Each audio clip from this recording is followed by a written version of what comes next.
విద్యాబంధు విషయం కానీ మొట్టమొదటిసారి బీసీ బంద్ నడుస్తా ఉంది. ఈ రోజు రాష్ట్ర వ్యాప్తంగా బీసీ కులాలంతా కూడా చైతన్యమై బీసీ సంఘాలుగా బీసీలుగా ఒక్కటే ముందుకు వచ్చారు. యావత్ రాష్ట్రం మొత్తం కూడా ఈ రోజు బంద్ ప్రకటించడం జరిగింది. దాంట్లో భాగంగా ఉప్పల్ బీసీ జాక్ ఈ రోజు పెద్ద ఎత్తున ఇక్కడ పాల్గొనడం జరిగింది. వివిధ కులాలన్నీ కూడా వివిధ పార్టీలన్నీ కూడా బీసీలు ఒకటై ఈ రోజు రోడ్డెక్కారంటే ఇది బీసీల ఐక్యత అని తెలియజేస్తా ఉన్నాను. మన బీసీల ఐక్యత ఈ రోజు పూర్తి పెద్ద ఎత్తున ఇక్కడ కనిపిస్తుంది ఉప్పల్లో రామంతపూర్ అని చెప్పి తెలియజేస్తా ఉన్నాను. కాబట్టి సోదరులారా ఈ రోజు కడుపులో కత్తులు పెట్టుకొని కౌగులించుకుంటా ఉన్నారు. నేను అడుగుతా ఉన్నాను, నిజంగా 42% రిజర్వేషన్ అమలు చేయాలనుకుంటే ప్రతి కుటుంబాన్ని కులగణన చేసి సర్వే రూపంలో కరెక్ట్ ఇచ్చినట్టయితే ఈ యొక్క కోర్టు ఎందుకు కొట్టివేస్తుందో ఆలోచించాలి. కడుపులో కత్తులు పెట్టుకొని బీసీల మీద కపట ప్రేమ చూపించుకుంటూ ఈ రోజు కౌగిలించుకునే ప్రయత్నం చేస్తా ఉన్నారు. నేను అడుగుతా ఉన్నాను, మేమెంతో మాకంతా అన్నాం, అయినా కూడా మేము 56% ఉంటే 42% ఇస్తామని కామారెడ్డిలో డిక్లరేషన్ లో చెప్పారు. కామారెడ్డి డిక్లరేషన్ లో సంక్షేమం గురించి చెప్పారు, విద్య గురించి చెప్పారు, కుల వృత్తుల గురించి చెప్పారు, అదేవిధంగా రిజర్వేషన్ గురించి చెప్పారు, స్లబ్ ప్లాన్ గురించి చెప్పారు. కానీ ఈ రోజు కామారెడ్డి డిక్లరేషన్ లో జరిగినటువంటి రిజర్వేషన్ 42% గురించి మాత్రమే మాట్లాడుతూ ఉన్నారు. మేమంటా ఉన్నాము, మాకు మా బడుగు బలిగిన వర్గాలకి ఆనాడు ఎస్సీల కోసం ఏ విధంగా రిజర్వేషన్ జరిగిందో వాళ్ళు ఎంతుంటే వాళ్ళ వాటా ఎంత ఇస్తా ఉన్నారు, ఎస్టీ సోదరులకి వాళ్ళు ఎంతుంటే వాళ్ళకి ఎంత వాటా ఇస్తా ఉన్నారు, బీసీలకు ఎందుకు ఇవ్వలేకపోతున్నారో చెప్పాల్సిన అవసరం ఉంది. ఈ రోజు అగ్రవర్ణాలకు ఈడబ్ల్యూఎస్ కింద చట్టం ఇస్తున్నప్పుడు మేము బీసీలము మేము ఎంతున్నామో మాకు అంతా ఇవ్వమంటా ఉన్నాం. అయినా కూడా ప్రభుత్వం 10% తగ్గించి 42 కూడా మేము ఊరుకున్నాం. కానీ ఈ 42% కూడా ఆల్రెడీ ఇక్కడ గవర్నర్ కి ఇవ్వడం జరిగింది. గవర్నర్ దగ్గర పెండింగ్ ఉన్నాక రాష్ట్రపతికి ఇవ్వడం జరిగింది. రాష్ట్రపతి దగ్గర పెండింగ్ ఉన్నాక కూడా ఆర్డినెన్స్ డిక్లేర్ చేయడం జరిగింది. తర్వాత మళ్ళీ ఏం చేశారు, 9 నెంబర్ జీవో అని చెప్పి తీసుకొచ్చి ఈ రోజు జీవో కొట్టివేసే పరిస్థితి వచ్చింది. మనం అర్థం చేసుకోవాలి, ఈ రోజు కులాలుగా వేరే ఉండొచ్చు, మతాలుగా వేరే ఉండొచ్చు, కానీ బీసీలో ఉన్నటువంటి విధానము ఇక్కడ ఒక్కడే అవ్వాలని చెప్పి తెలియజేస్తా ఉన్నాను. ఇంత పెద్దగా తరలించినటువంటి ప్రతి బీసీ సోదరుడికి పదాభివందనాలు తెలియజేస్తాను. అదే విధంగా అందరం కూడా అర్థం చేసుకోవాలి, ఎంతో మందికి జెండాలు పోసినాం, ఎంతో మందికి జైలు కొట్టినాం, ఎంతో మంది లీడర్లు తయారు చేసినాం. కానీ ఇప్పటికి కూడా బీసీలను విడదీసే ప్రయత్నం చేస్తా ఉన్నాం. నేను ఒకటే చెప్తా ఉన్నాను, మనం అగ్రవర్ణాలను తిట్టడం కాదు, మనం ఐక్యంగా ఉన్నామని చెప్పాల్సిన బాధ్యత మనని చెప్పి తెలియజేస్తా ఉన్నాను. వాళ్ళు ఒక్కలాగా ఆలోచిస్తే మనం 10 మెట్లు ముందుకెళ్ళి ఆలోచించే ప్రయత్నం మనం బీసీలను చేయాలని కోరుకుంటా ఉన్నాను. దయచేసి మిత్రులారా, ఈ రోజు ఈ బంద్ మనందరిది కావున ఇక్కడ నుంచి మనము ఉప్పల్ దాకా వెళ్ళడం జరుగుతుంది.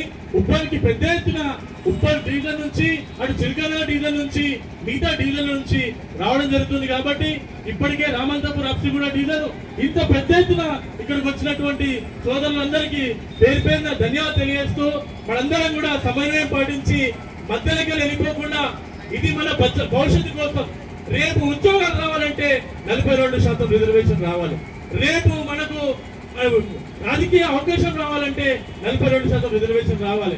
రేపు రిజర్వేషన్ రావాలంటే మనకు 42% రిజర్వేషన్ రావాలి. రేపు ఉద్యోగాలలో విద్యాపరంగా రాజకీయ పరంగా 42% రిజర్వేషన్ వచ్చేంత వరకు ఈ బీసీ జాక్ ఉప్పల్ ఇట్లనే కొట్లాడుతుందని చెప్పి ఈ సందర్భంగా తెలియజేస్తా ఉన్నాను.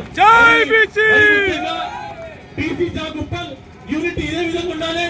రేపటి నాడు ఏం చేస్తారంటే, అదే నిన్ను నేను కార్పొరేటర్ చేద్దాం అనుకుంటున్నా, నిన్ను కౌన్సిలర్ చేద్దాం అనుకుంటున్నా, నిన్ను సర్పంచ్ చేద్దాం అనుకుంటున్నాను, మళ్ళీ మనం విడదీసే ప్రయత్నం చేస్తారు.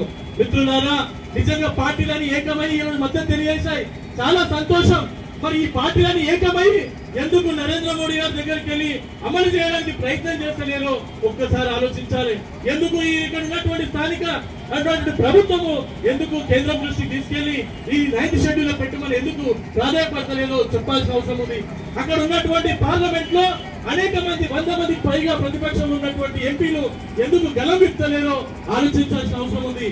కత్తులు కడుపులో పెట్టుకొని కౌగులించుకుంటున్నారు, ఒక్కసారి ఆలోచించాలి మిత్రులారా. మనందరం కూడా ఈ ఐక్యతను చాటి మనమేందో మన సత్తా ఏందో చూపించాల్సిన అవసరం ఉంది. అన్ని రంగాల్లో బీసీలు చైతన్యమయ్యారు. విద్యా రంగంలో, వైద్య రంగంలో, అన్ని రంగాల్లో వస్తా ఉన్నారు. ఈరోజు ఐఏఎస్ ఐపీఎస్ అవుతా ఉన్నారు. 42% రిజర్వేషన్ వస్తే ప్రతి ఇంట్లో ఒక గవర్నమెంట్ ఉద్యోగస్తుడు ఉంటాడని చెప్పి తెలియజేస్తా ఉన్నాను. 42% ఉద్యోగం వస్తే 42% రిజర్వేషన్ వస్తే ప్రతి ఇంట్లో ఒక రాజకీయ నాయకుడు ఉంటాడని చెప్పి తెలియజేస్తా ఉన్నాను.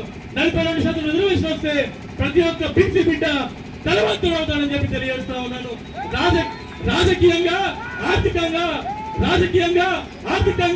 సామాజికంగా ఎదిగినాడే ఈ కులాలు ఈ వర్గాలు ముందు చేతనమైతే ఆ రోజు తెలంగాణ కోసం నిధులు నియామకాలనే ట్యాగ్ లైన్ ఉండే. ఈ రోజు బీసీ రిజర్వేషన్ కోసం ఉద్యోగము, రాజకీయ అవకాశము, అదే విధంగా విద్య అనే ఒక ట్యాగ్ లైన్ పెట్టుకొని మనం ముందుకు నడవాలని కోరుకుంటా ఉన్నాను. ఈ రిజర్వేషన్ పూర్తి అమలయ్యేంత వరకు మన పోరాటము మనం అనిపెరగొద్దు. మన పోరాటాన్ని కొనసాగించాలి. అవసరమైతే వంట వార్పు చేద్దాం, రాష్ట్ర రోకలు చేద్దాం. తెలంగాణ ఉద్యమం కోసము ఏ విధంగా అయితే తెలంగాణ బిడ్డలు ప్రాణాలు అర్పించినో దాంట్లో అత్యధిక బహుజనులు బీసీలో ఉందని చెప్పి తెలియజేస్తా ఉన్నాను. ప్రాణాలు అర్పించడం మనమే, తెలంగాణ పోరాటంలో మనమే, అన్నింటిలో మనమే. కానీ ఈ రోజు ఎస్టీ సోదరులకి ఒక రిజర్వేషన్ ఉంది, అగ్ర వర్ణాలకు ఒక రిజర్వేషన్ ఉంది. వాళ్ళు 10% ఉంటే వాళ్ళకి 10% రిజర్వేషన్ ఉంది. ఎస్సీ సోదరులకి వాళ్ళు ఎంత పర్సెంట్ ఉంటే వాళ్ళకి అంత రిజర్వేషన్. కానీ బీసీలకి ఎందుకు లేదో ఆలోచించాలి. ఒక బీసీ బిడ్డ నరేంద్ర మోడీ పైన ఉన్నాడు. తప్పకుండా ఈ పోరాటాన్ని గట్టిగా చేసినట్టయితే ఇది ఆ నరేంద్ర మోడీ ఉన్నప్పుడు మాత్రమే సాధ్యం అవుతుందని చెప్పి తెలియజేస్తున్నాను.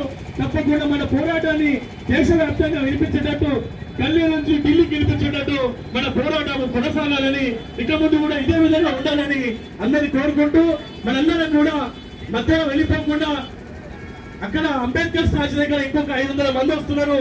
మనందరం 1000 మంది కలిస్తే మన ఐక్యత ఏందో ఈ రోజు ఇంటెలిజెన్స్ వాళ్ళ ద్వారా, పోలీస్ వాళ్ళ ద్వారా, అన్ని వర్గాల ద్వారా, పేపర్ ద్వారా, మీడియా ద్వారా వెళ్లే అవకాశం ఉంటుంది. కాబట్టి దయచేసి మన ఐక్యత చాటడానికి మనందరం కూడా ఉప్పల్ అంబేద్కర్ స్టాచ్యూ దగ్గర మళ్ళొకసారి మనం బయట నుంచి అక్కడ మన యొక్క ఐక్యత చాటుదామని చెప్పి తెలియజేసుకుంటూ అక్కడి వరకు ఒక్క బీసీ బిడ్డ కూడా పక్కన జరగకుండా మనతో పాటు ముందుకు సాగాలని వేడుకుంటా ఉన్నాను. జై బీసీ, జై పూలే, బీసీ జాగుప్పల్, బీసీ జాగుప్పల్, జై బీసీ జాగుప్పల్, జై బీసీ జాగుప్పల్, జై బీసీ జాగుప్పల్, జై బీసీ జాగుప్పల్.